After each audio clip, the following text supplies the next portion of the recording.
afternoon. This is the Perspective Shifters, and today, oh my living, we're going to talk about, this is so high vibe, I can't even believe it, how you wish to get your groove back, right? So all of that confidence that you used to have, how do you get that back? How do you go back to having all of that good juju, all those high-level vibes back in you? How do you go back to feeling good about yourself? Yes.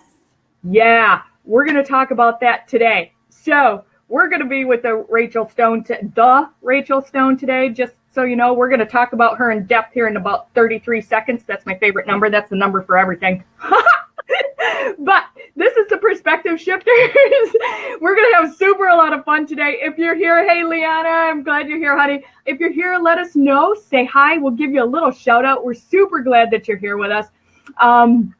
But this platform is all about, oh man, what is this Perspective Shifters all about? It's all about looking at things from another angle. It's all about finding workarounds, talking about hot topics, talking about pain points, because we all have them. Hey, Jackie, thanks for jumping on with us. The other cool thing, say hi to us when you get here. Share this video out. Let some of your people, your tribe, your coworkers in on this goodness that we're going to be sharing today. Because this lady, I don't know which way she is on the screen. Yeah, this lady, Rachel Stone, is one amazing hot mama. No joke. She is, she calls herself, and I love this, a quality improvement specialist. Those are her words, and I love it. I love it. I love it. I love her. But she is a high-level master counselor. She has been for over 20 years in the behavioral health industry. But past that, like, let's look at what she does as a whole for women. Like, no joke, she really helps us come into who we are as women. She like jazzes up our sparkiness and like revamps our sexy. And she is like the master motivational speaker. Like, I can't even imagine if the two of us got together on a stage with microphones. Can you even imagine? It'd be scary. Yeah, and like, no joke, she's a natural born leader. She shows up real all the time for people over and over. We stalk each other. We admittedly do that. And it's super cool. So again, if you guys are here, we're going to be talking about these things, how you implement them back. So hi, my friend. I'm so glad that you're here. Oh, I'm happy to be here. Yeah. You know, I think you're awesome. So can you hear me okay? Yeah. Okay, all right. I just want to make sure. So, like I told you before, like I kind of Facebook stalked you a little bit just so that, and I like, so I already, isn't that weird how you kind of do that? You like keep up with friends and family and even people that you're kind of lurking on their Facebook pages and stuff. So you can keep up with them. Isn't that funny? Like, oh yeah, you went on a trip the other day and then you know stuff about them. It's almost creepy, but not. It's kind of cool though. It's how we get to choose to be involved in our people's lives, right? Yeah. It's kind of a cool thing. I mean, I had this like really crazy experience with that because last year I went to see my dad. He lives in upstate New York. And then just on a whim, I decided to enter. They had like a 8K race. So I was like, let's do it. I know. It's crazy. And so I signed up to do it. And I saw this man over to my left, and I was like, I ran over to him and said, "Are you so-and-so's husband?" Because I recognized him from this girl's page who I've only met maybe like a handful of times, but I see her on Facebook. And so it's just weird how you kind of keep up with people and knowing that I'm not the very shyest people. I had no problem going over and asking him who he was. And sure enough, it was him. I love that. I love that. And you guys, just to let you know, like Rachel just like zoomed home. She was just talking to me in her car, like, again, 33 seconds ago. So this is awesome. And I love it. And this is what we do as women, right? We are like super bosses and we make stuff happen all the time. And what we focus on matters, and we're going to go there. And that's like, I was loving that when that was just like your first topic. And like, but let's like give a little backstory here, girl. Have it. On what you focus on? Yeah, you and like the shift. Well, I'll tell you, Well, okay. So what first got me on this whole life coaching, transformational life coaching journey was I decided that I realized after I got divorced that um, I wasn't the only person on the planet that gets divorced. I know, we think we're all by ourselves there, right? No, Yeah.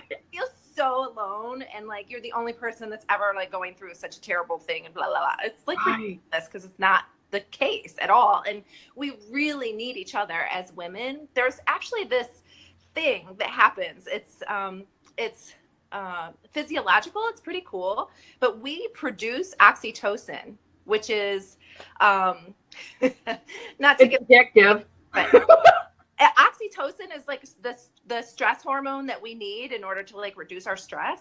And when women are with women, we actually naturally produce that. It's the same hormone that's produced when you have an orgasm.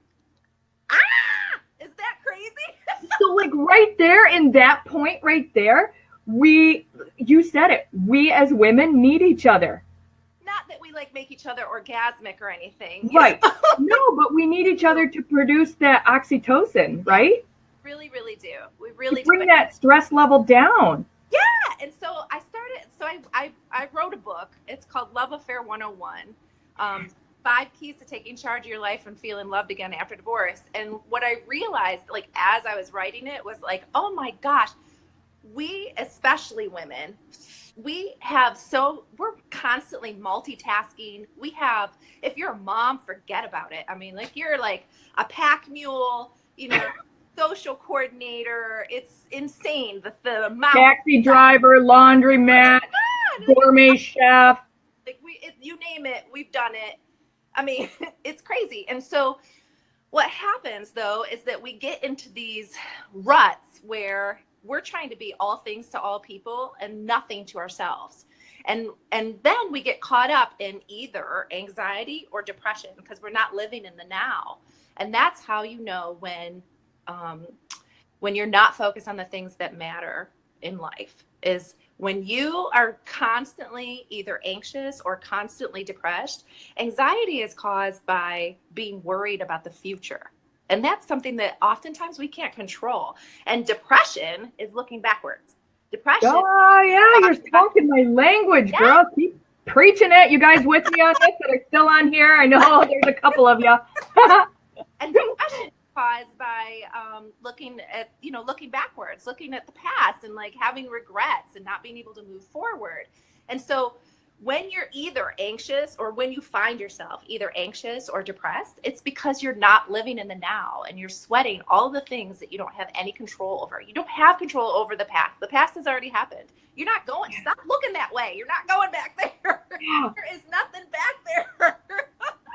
Or you can't move forward if you're looking back all the time. Who can walk backwards and not run into things, right? Nobody. Trip over your own feet. Exactly. And then the same with anxiety. If you're stressed out and you're anxious because you're so worried about the future and worried about things that you don't have any control over, then you're not living your life. You're not living your life to the fullest, and you're sweating the small things, and you're not concerned about the things that matter. The things that matter are things like people, your loved ones, your children, your job, your happiness. And those are things that really, truly matter. I was just at a retreat a couple weeks ago on Yusepa Island, and it was crazy because that's the big topic that we talked about. And I had a worksheet. We did like a whole kind of workshop thing. And I had them all list all of the things that they worry about on a day-to-day basis. And especially given all of the things that are going on in our lives, like not just in our lives, but all around us. I mean, it's so easy to get caught up in all of the worldwide things that are happening. We have forest fires and shootings and hurricanes and, devastation. I mean, like it is insane. And that's like on the outside. And then, imagine like with just that alone, you're worried about that. And then you have your own life to live too. So I had them write out all the things that they're worried about. And of course, that's like, 2 pages long. Right. Front and back. Right. So then I asked them to write down the things that are their values, things that are their priorities, things that are important to them. And of course, it's a shorter list, which I found interesting, of course, pointed out to them. And then I had them list the things that they like to do for fun, the things that really light them up. Is it, dancing? Is it creating things? Is it, like whatever it is that they have fun, any kind of adventure. And it was so fascinating because, as it turns out, so many of the women in the group, there were about 50 people, and so many of them were really upset with themselves because they realized that they had not been having fun. They haven't had fun in like a long, long time. Like they don't even know how anymore. Right. That's exactly right. They were so caught up. Everybody gets so caught up, especially women, especially working with, oh my God. We put so much pressure on ourselves. It's insane. And so the way to live in the here and now and not get caught up in the anxiety or depression or like all the worldwide craziness in your life is to have fun. I mean, that sounds like so elementary and crazy, and people look at me like, what? Like, when's the last time that you had fun? That's how you live in the now. That's how you focus on what matters, because 9 times out of 10, you're usually having fun with the people that are most important to you, or that might be one of the components of your fun time is having fun with the people that are important to you. And not just the people, but also like the things that are important to you. I mean, we're all unique individuals. So it really, like we all have different things that are important to us and different things that we like to do that are fun. And there's enough to go around. We can all have fun and not like interfere with each other's fun. And so that's, anyway. Jackie's saying she just had that discussion about the mom guilt this morning. Yeah, it's so real. Oh my gosh, Jackie, no joke. I know. It really is. I have that same conversation with my sister probably every other day. Well, because we're only human, we do get stressed out. Of course, we are going to yell at our kids. Like, that's normal, right? Like, I have many embarrassing moments that I could like share, but I won't because it would. I know we pass the trophy around, don't we? Like we pass that trophy around, that good mom trophy.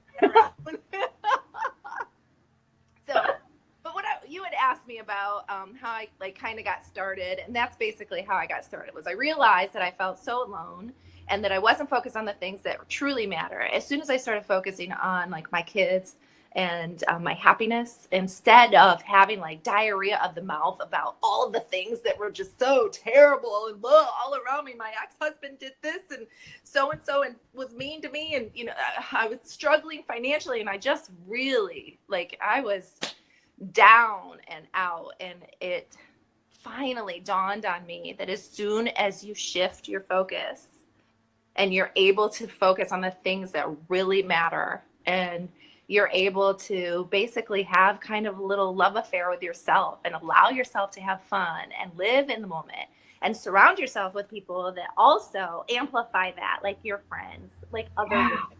I mean, like, it's all good stuff. Like, we're going to thrive from that. And it totally raises your vibration, totally. And then, like, you can focus out, right, after you raise your own. Well, that's the craziest thing about all of it, is that once you have that stress hormone, that oxytocin going, and you're raising your level of consciousness and your level of energy and everything, all the good stuff, because you're having fun, because you're allowing yourself that, the coolest thing is then you get to have more. Yeah! You get to have more fun. Like, that's the craziest part, is that, oh my God, so you get to create all of this stuff for you, for yourself, and then you get to have more of that good stuff. And of course, life happens. Like, yes, we're going to have the mom guilt. I mean, like, our kids can throw us some curveballs. The whole reason I was late, well, I wasn't late. You weren't late. You were late. The whole reason I called you from my car. We had 33 seconds. You weren't late. Thank you, Mama. Got you covered. Love you, Mama. But the reason that I called you from my car was because I was dropping my son off and running. I mean, like, it's, like, you can. It's real, right? It's real. It's real. But yeah, had I gotten caught up in the moment and been like, oh my God, I can't do this, and blah, blah, blah, and called Aaron and said, I'm just going to cancel and blah, blah, blah, and I just can't, like, I would have never had this awesome opportunity and so much fun with all of you, and like, and like got to share all this like really good stuff, because it's really good stuff It's that we awesome forget. stuff. It's awesome stuff. And I know that, that shift to a better us, Yeah. like there's some ways to do that. Once you start focusing on what matters most, the fun, our kids, the happy stuff, the things we get to choose to do, Yeah. Yeah. then there's like what's next? Like how do you do that? How do Well, you that's the coolest part, is that once you start taking the baby steps, like what happens, I think, is that we look at things from such a, like a crazy huge, yeah, like it's like you look at your, let's use like a long-term goal as an example. Like we all know intellectually that if we are shooting for a long-term goal, Oh, sorry, you're still there. for a second. We know that if we're shooting for a long-term goal, that like you can't you can't eat the whole apple. Right. If you want to get to the core of the apple, you can't eat the entire apple all at once. You have At to once. take like small bites to get to your long-term goal, like Yeah. and what people forget that when they say like, oh, I really wanted to be a wedding for, I'm just Yeah. pulling this out of my butt, but like Right. let's say, oh, I really always wanted to be a wedding photographer. Okay, like, so what is that going to take? Well, you're going to have to get a camera, and you're going to have to, like, you're going to have to take some courses, and maybe take some ads out and let people know what you're doing, and, blah, Right. blah, blah, and contact other people. Like, there's steps that you have to take. You're not going to be able to, like, get a camera and, like, people think Right. you're a stalker if you show up at their wedding taking pictures. Yeah, just show up that day. Wait, you wanted me here, right? Right. You can't be depressed about it because you didn't take the baby steps that you need to get there. So, and that's actually what I help women do, is kind of narrow down. Like the biggest part is recognizing that, like, what do they like to do for fun? Even just breaking that down. Like sometimes we lose sight of who we are as people, and like what it is that we like to do for fun. Like, oh my God, I can't even tell you how many women come to me and say like, I forgot how to have fun. And I have to really bite my tongue, because a part of me, I mean, fun's like my middle name, but like, but a part of me really wants to say, like, that's so sad. Like, you are missing out on like such an amazing life just by not knowing even what you like to do for fun. And so the key to figuring out what you like to do for fun is jot down a few things that you think that you might do, try them out, and go from there. Like, again, all baby steps. Once you ask like what it was that you do, like once you have figured out, like, and you're having fun and you're living in the moment, like how, like, what are your next steps? Oh my gosh, it's so much fun. The next steps is that once you've rebuilt your, once you've kind of rebuild your confidence and you get your mojo back and you're feeling kind of sexy, and like you're having fun and you're smiling more, you're more attractive. You're going to attract other people who are like-minded. And let me just tell you, the universe is going to open doors for you in a way that you cannot even imagine. Your energy is going to be higher. You're going to be more in alignment with the universe and with your, people call it, say, God, Buddha, whatever it is, your source. You're going to be more in alignment so that you can create, and things will be created, and you'll be much more able to access the things that you want, like in your brain. Like you'll be able to like say, oh my gosh, I didn't realize like I wanted to do that. There are things that in my, like, that I absolutely loved when I was in my 20s that I don't really think I want to do now that I'm in my 40s. Like I'm like, and vice versa. There's things that I would never want to do when I was in my 20s that now it's so fun. Yeah. I mean, like, it's what's an added bonus is that it kind of embarrasses my kids. They're teenagers and they're like, oh my God, Mom. Like, I mean, this is, my kids are both teenagers and they're still going to go trick-or-treating, which I'm like, all right, but the funniest part about that is I haven't missed a trick-or-treating Halloween yet. I have gone every year, even if my kids like go without me, like far away. Yeah, you're still going to get your own bag of candy, aren't you? But the candy, I just want to see the costumes and what people did to their houses, and like, and keep an eye on my little ones because they're stinkers. Like, that's just something that I've always enjoyed. I love dressing up, and I like I don't necessarily trick or treat. I just like dressing up, and I guess I'm a voyeur. I love it. I love it. Oh my gosh, you guys, we're going to have so much fun. Like, we're coming down really fast. Like, we could talk all afternoon, me and you. But yeah, so back to like shifting us is focusing. I'm just going to recap here for a second. One is figuring out how to have fun. Yeah. What you used to like to do. And by doing that, that raises your vibration, raises your energy, puts that magnetism back in a place where people are coming to you, and it increases your confidence. Yes. Yeah. That in turn makes you super attractive, that magnetism, and that ups that sexy a little bit. People want to be around you. Yeah, it's true. People really want to be around you. I mean, am I picking up what you were laying down? Absolutely. You're so much more attractive, and you feel attractive, and confidence is sexy. If you're, if you're like having a bad day and you don't even realize that you like got this, like I've had people, I'm like, how are you doing? And they're like, fine. I'm like, God, tell that to your face, like you're saying something really different. Yeah, you're not convincing me. Right, exactly. And so, but when you're like really feeling it, and you're really like kind of feeling yourself, and you're feeling attractive, oh my gosh, people are going to come out. I want a little bit of what that woman has, like they want some of that. And you're going to attract people that have that same vibration as you, and want more. And so you're like, you kind of play off of each other, and so, yeah, that's how you kind of get your sexy back. You got to have some fun. Yeah. Got to nurture yourself. You got to live it out. It's funny because, when you put people in a room, I'm not going to say I'm like that, but me and you are kind of cut out of the same cloth, Sitzer. So like people are naturally attracted to us because of that.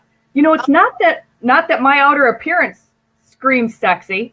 It does. My thanks, but my confidence and my not that that's an egotistical thing, but it happens. People are just naturally attracted. And like you said, I'll have what she's having. I don't know, pour me whatever she's drinking because I want that.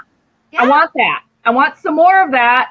Give me a double, right? And interaction with other people. Like, so let's say you attract those people. So then when they come over, you're not usually standoffish. You're not, you're much more open to inviting them into like your world and getting to know other people. And then you meet more people like that and more people like that. And pretty soon you have like a whole social network of people that have the same high energy, so that when you're feeling low, you've already built your social network of higher energy people that you can access if you need to. Like you build your own support system just by being good to yourself.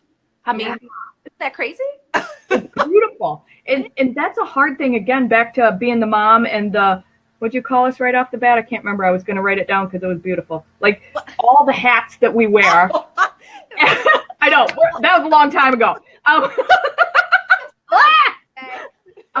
But I think all the hats that we wear, we forget to be good to ourselves too.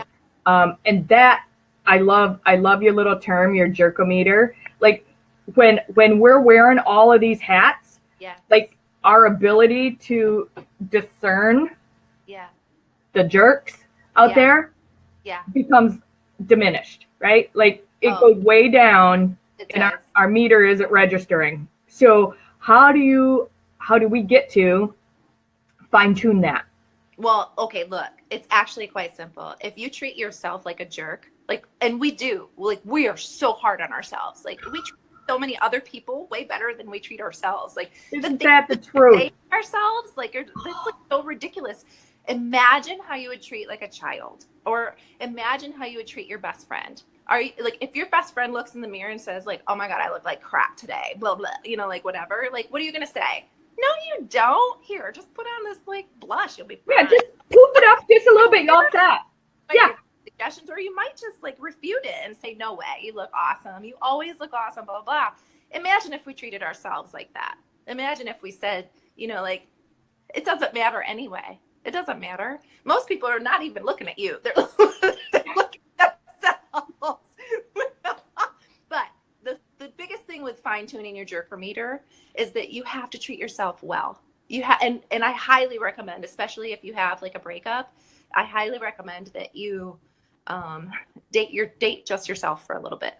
And what I mean by that is do for yourself what you would want somebody else to do for you, but do for yourself first. So then when you meet somebody, and if they're not even willing to do the small things that you were able to do for yourself, they're not worth your time.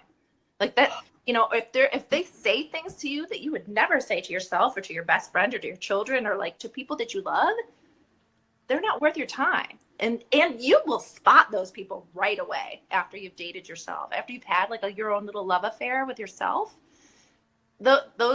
Anybody that approaches you that it's like a giant jerk, you're gonna recognize them like that, and be like, bye, yeah. Felicia. I don't want to part of you. Like your flag doesn't even need to go up because you got it covered. Usually you won't attract those jerks. But it's kind of that whole you got to kiss a lot of frogs kind of thing. There's a little bit of truth to that. Like they're still lurking out there, so you do have to kind of be careful. But the biggest part is don't be a jerk to yourself. Don't be a jerk to yourself. Treat yourself well, and that will help fine tune your own jerkometer so that when you're ready to start dating again, or if you're dating or in the dating world, that you're not going to attract those people. If I can't think. I always joke and call them Neanderthals.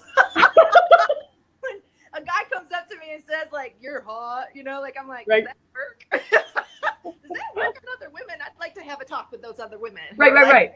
We need to gather them up. We need to coach them a little bit. Right. They need some self-help. Right. Erin, I have to apologize. I'm on like 1% on my phone. Okay, baby. So we can wrap this up. We can say thank you for the people out there. If this was of value to you, make sure you share it out. Will you please drop the link to your book in the feed when we're done? And how people can get a hold of you? And if you have anything going on, how people can get some more of your fabulousness if they want to link into you or jump into your group or follow you and troll on you like we do on each other. You can become one of us. We'll let you. Okay. We'll let you.